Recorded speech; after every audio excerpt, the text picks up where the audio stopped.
Hey guys, I'm going to tell you about the most extreme climate change to ever occur on Earth.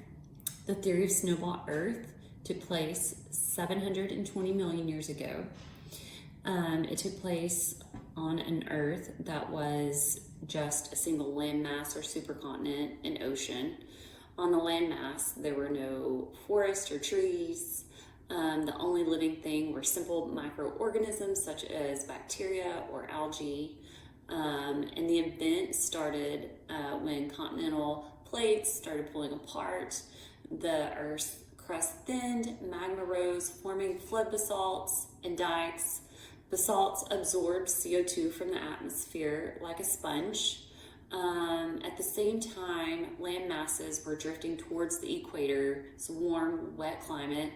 Together, it accelerated weathering and altered the normal carbon cycle. So during this time, there were volcanoes on Earth, and they typically helped balance the Earth by releasing CO2.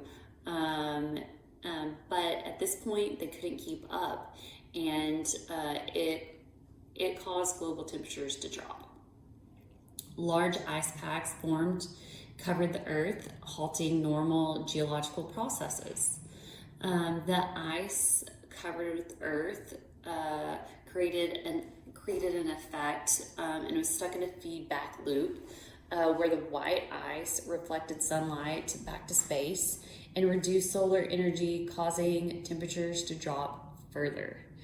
The average global temperature was said to have dropped to a negative 50 degrees Celsius.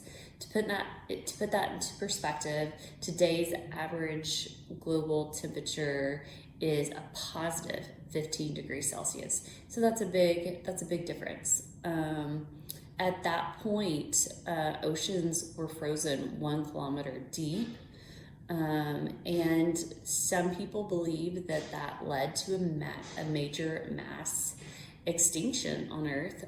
Others believe that simple microorganisms could live either next to the equator where it was warmer, or in volcano hot springs by warm magma. But all in all, this was a period of global glaciation, and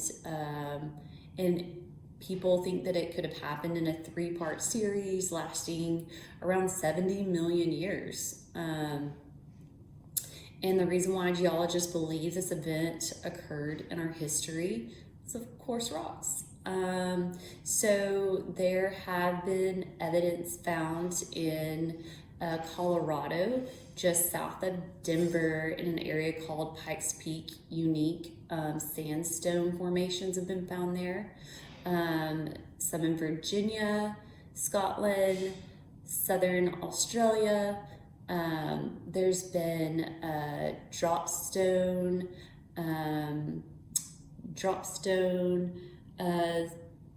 found, banded iron formations, glacial deposits that are poorly sorted conglomerates.